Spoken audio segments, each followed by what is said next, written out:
Right, now in this tutorial lesson on perspective we're going to look at wheels. Now the main thing with drawing wheels in perspective is to make sure that you keep them upright and vertical, unless you particularly want them falling over. And if you've got more than one wheel, such as a bicycle, a car or a railway engine, that each of the wheels is upright and vertical and looks right in relation to its neighbour. So this is how we go about it. First of all, as with any perspective drawing, any verticals must be vertical, and that's absolutely paramount in the case of wheels. So having taken the vanishing point here and drawn two perspective lines which will represent where the top and the bottom of the wheel will touch, we've now drawn a vertical line. Now the vertical line I've drawn here will represent where the front of the wheel will touch. So to draw the equivalent line where the back of the wheel will touch, it takes a little bit of estimation.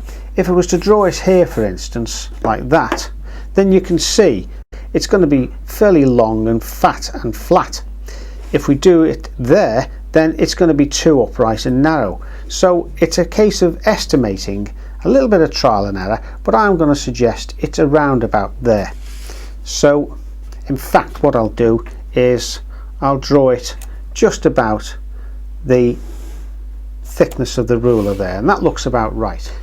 Now to get the center of the wheel is very easy. All that you need to do is take a line, a diagonal line from that corner to there, and another diagonal line from the opposite corners, like that. If you then take a line through the center of that cross down to the vanishing point. Now I've done another line downwards here, and all of these lines intersecting of course is the center of the wheel. Now you can see if you look quickly here that this half of the wheel, or half of where the wheel will be, is wider than this half here.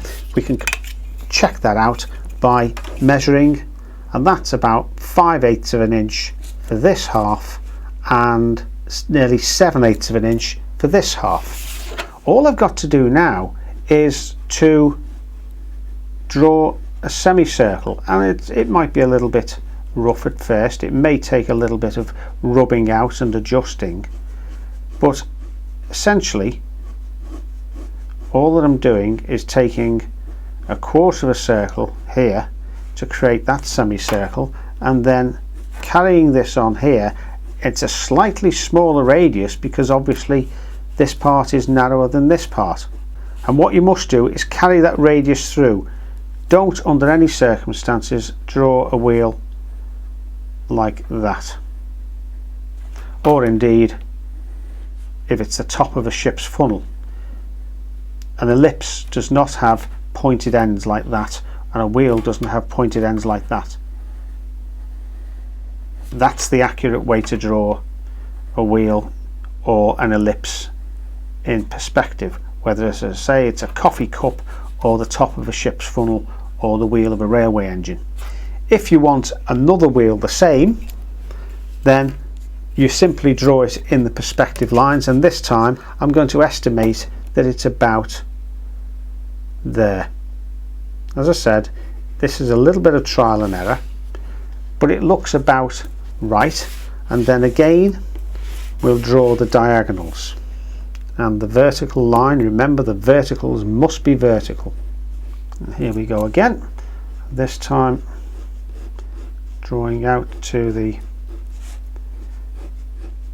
edge of the guidelines.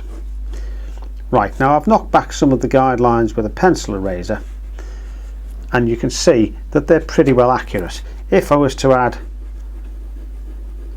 a center boss or hub there, you can see because I've done it on the line of that central line of perspective, then again it looks pretty well correct. If you want to add a width of a tire for these wheels, it could be a car wheel or something, or it could be a water wheel for a mill, then it's not difficult.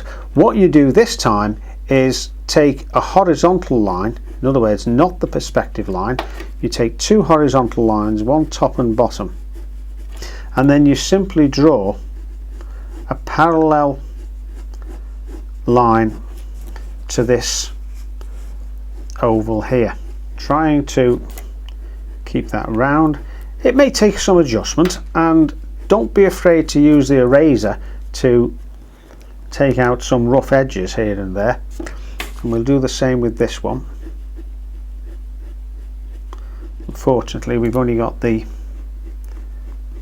bit of the top and the bottom to deal with there,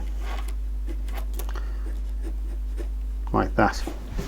Right, now I've just added a little bit of shading. Obviously if you were going to paint that, then you wouldn't bother with that, but it just does show you how some of the shadows go below the bottom of the wheel and on the inside of the hub if you have an open hub like that. Of course, what you could do if you were drawing, for example in watercolour, if you were drawing a tractor, then you could simply use the perspective lines here if the tractor was small enough, and use that halfway line like that for the smaller front wheel, and then a little bit of added work. Don't forget you've got your horizontal line like that, a little bit of work like that, a hint of the other wheel, bit of a gap with the engine, and there's the farmer pulling his plough. You won't get it right first time. I rarely get it right when I start doing this. I need some other little attempts.